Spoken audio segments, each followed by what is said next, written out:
Apakah orang yang meninggal tidak wajar misalnya gantung diri, apa rohnya termasuk mati sesat dan tak perlu untuk disolatkan? Orang yang bunuh diri tetap disolatkan. Mana dalilnya? Nabi membiarkan sahabat menyolatkannya, tapi Nabi tak mau menyolatkan. Ya Rasulullah, ini ada orang mati bunuh diri, aku tak mau menyolatkan, kalian aja lah. Nabi tak menyolatkan bukan berarti haram menyolatkannya. Karena seandainya haram pasti Nabi larang, jangan solatkan, jangan solat. Nabi tak mau menyolatkan, lizajar, teguran. Tapi sahabat tetap menyolatkannya. Kecuali dia sebelum mati murtad. Aku tak percaya Tuhan itu ada. Tiba-tiba besok dia minum kamput mati. Itu tak layak. Karena dia sudah murtad sebelum bunuh diri.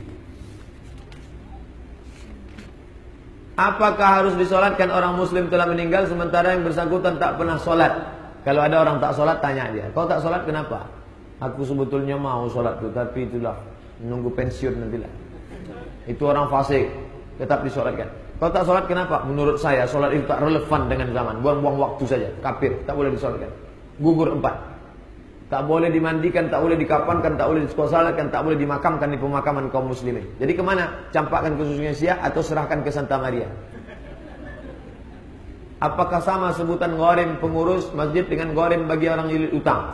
Innamas shadaqatu lil fuqara wal masakin wal 'amilina 'alaiha wal mu'allafati qulubuhum fi riqab wal gharimin. Gharim orang yang dililit utang. Sedangkan orang yang bertugas di masjid bukan gharim. Lalu siapa dia? Petugas masjid. Jangan pakai istilah gharim. Mana petugas masjid? Lebih bagus. Petugas masjid, petugas partai. Apa yang namanya menutup aurat bagi wanita itu harus memakai cadar?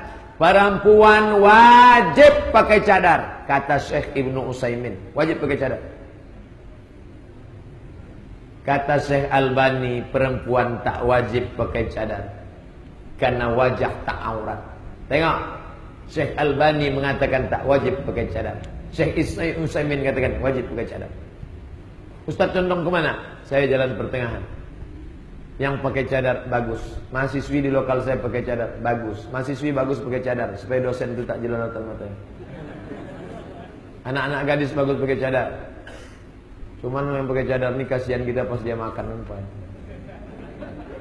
Gimana caranya Pak Ustaz? Di blender nasi itu sudah pakai kita. Mahasiswi yang pakai cadar keluar dari lokal saya. Menangislah mahasiswi tadi. Masuk ke ruangan saya. Waktu itu saya punya jabatan Sekretaris LPM, Lembaga Penjaminan Mutu. Saya mengundurkan diri karena sejak saya di situ mutu tak naik-naik. Saya keluar. Kamu kenapa? Dosen saya melarang saya masuk Pak, karena saya harus buka cadar. Saya tak mau buka cadar. Saya merekom kamu menghadap ke rektor. Rekom lembaga penjamin mutu, kamu boleh menghadap rektor bahwa ini dia.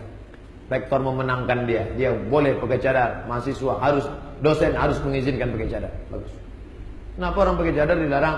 Pakai cadar dibisik-bisik. Tengok tuh teroris. Yang celana sempit didiamkan. Dia pakai cadar bagus. Cuma saja Bapak Ibu kalau ada anaknya bercadar, bawa kawan periksa. Mana tahu bercadar buku mismi. Karena kejahatan terjadi karena ada kesempatan. Waspadalah. Apakah termasuk syirik apabila ingin mulai usaha kegiatan dengan cara berdoa sambil menyebarkan air garam? Menyebarkan air garam untuk mengusir hantu dalam sebagian riwayat. Karena katanya takut dengan hantu, sebarkan air garam. Boleh. Menyebarkan minyak wangi untuk memanggil malaikat. Makanya dalam majelis zikir, majelis salawat dihidupkan ud. Wah, itu majelis Habib saya kemarin manggil hantu. Bukan. Di Makkah itu ud, harum-haruman. Karena malaikat suka harum-haruman. Innal malaikata tata'azza. Jangan makan bawang merah, makan bawang putih langsung ke masjid. Karena malaikat tak suka, tersakiti. Malaikat mencium bau. Tapi bau yang harum-harum dia suka. Tapi kalau dengan menghidupkan itu untuk memanggil hantu jembalang tanah, suster ngesot, nyibelorong, sundel bolong, tak boleh. Apakah hukumnya seorang berwuduk dalam keadaan tak berpakaian lengkap atau dalam keadaan telanjang? Wuduknya sah, tapi tak afdal. Afdal seelok-elok sebaik-baik yang beradabnya berwuduk tetap menutup aurat. Laki-laki pakai anduk, pakai sarung. Mandi pakai basahan.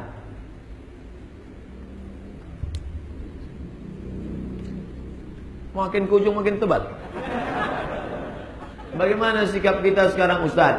Ustaz kita dikeroyok sebanyak-banyak kafir, munafik, Habib Rizik dikeroyok. Bagaimana sikap kita? Yang sanggup menumpahkan darah untuk Habib Rizik, birruh waddam. Habib Rizik dibunuh, kami siap sumpah darah. Mereka saja orang kafir kalau diganggu, cap stempel darah. Kenapa orang Islam tak berani menumpah darah? Kebenaran disakiti, kita harus membela. Birruh waddam.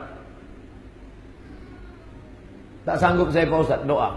Ya Allah, berikan umur panjang Habib Rizik, kuatkan dia, semangatkan dia, lindungi dia. Doa silahul mu'min, doa senjata orang beriman. Berdoa pun tak mau, parah betul, tipis betul pergaulan.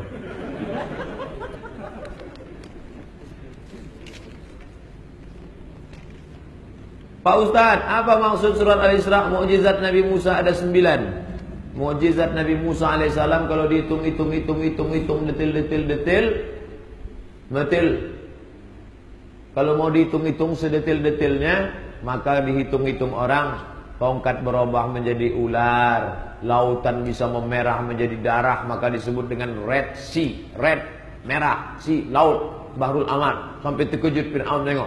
Kemudian lautan terbelah, kemudian turun awan, kemudian turun makanan manna wal salwa, kemudian pula mendapatkan Taurat, kemudian pula turun kummala wadhafadi'a, datang penyakit gatal-gatal, musuh-musuh Nabi Musa, datang penyakit bisul, kemudian pula datang dhafadi, katak, tiba-tiba datang ke istana itu katak-katak segala macam, kemudian pula sampai dia selamat, kemudian dia membawa Taurat dalam bentuk, kemudian dia turun, mereka dalam keadaan durhaka, kemudian itu semua kalau dihitung ada 9.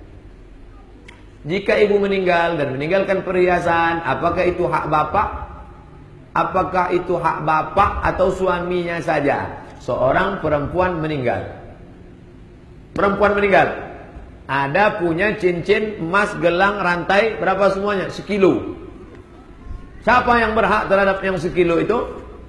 Yang pertama, suaminya dapat 1/4 kalau tak ada anak. Kalau ada anak setengah. Dah, suami. Siapa lagi yang dapat? Anak laki-lakinya. Kalau ada anak laki-lakinya, anak laki-laki habis itu semua untuk dia. Kalau ada anak perempuan dapat 1 bagian, anak laki-laki dapat 2 bagian. Kalau ada emaknya, emaknya dapat. Kalau ada ayahnya, ayahnya dapat. Emaknya tak ada, ayahnya tak ada. Ahli warisnya siapa saja? Ahli warisnya suaminya sama anak. Suami dapat 1/4, sisanya bagi anak laki-laki, 2 kali bagian anak perempuan. Sama dengan tanah, kebun, emas. Pokoknya itu sama pembagian harta warisan bagi ahli waris kalau seorang perempuan meninggal. Pak Ustaz, apa itu tasawuf? Tasawuf diambil dari kata safa. Safa artinya suci. Man safa qalbuhu lillah, hatinya suci karena Allah. Kenapa? Karena orang tasawuf itu mensucikan hati. Sucikan hati dari riya, dari sum'ah, dari takabbur, dari kufur, dari nifak. Setelah hati bersih, diisi dengan ridha, qanaah, zikir, muhasabah. Setelah itu barulah Allah memberikan pencerahan dengan tajalli. Adapun tasawuf manunggaling kaula Gusti menyatu dengan Tuhan. Tasawuf kita adalah tasawuf sunni. Tasawufnya Imam Al-Ghazali dan Junaid Al-Baghdadi. 3 rukun ahlu sunnah wal jamaah. Dalam bidang akidah Asy'ari Maturidi. Dalam bidang fikih 4 mazhab. Dalam bidang tasawuf Junaid Al-Baghdadi dan Imam Al-Ghazali. Tasawuf sunni berdasarkan Quran dan sunnah. Adapun yang menyatu dengan Tuhan, kalau sudah pejam mata berzikir tak lagi solat. Kata Ustaz Somad solat. Somad tu kulit-kulit kitab, belum putih makrifat dia. Bukan itu tasawuf. Tarekat Pak Ustaz, tarekat itu adalah cara, metode berzikir. Kebetulan cara itu diriwayatkan oleh Syekh Abdul Qadir Jailani, disebut tarekat Qadiriyah. Kebetulan diriwayatkan oleh Abdul Hasan Sazili, disebut tarekat Syaziliyah. Kebetulan dibuat oleh Bahauddin Naqsyabandi, tarekat Naqsyabandiyah. Kenapa mesti ada suluk? Pelatihan. Kenapa mesti ada puluk? Sama macam orang LPG, suluk 10 hari. Kenapa selama suluk itu tak boleh makan daging? Karena kalau dia makan daging, libido seksualnya naik. Kalau libido seksualnya naik, tak bisa berzikir, menengok aja gatal. Tapi kalau dia makan sayur, bukan seumur hidup makan sayur. Selama pelatihan itu saja. Kenapa dia pakai pakaian putih? Nabi suruh pakaian putih. Kenapa dia senantiasa berwudu? Nabi nyuruh berwudu. Melatih. Solat sunat tak boleh tinggal. Solat sunat duha, solat sunat witir, solat sunat tahajud, berzikir. Kenapa pakai kelambu? Banyak nyamuk.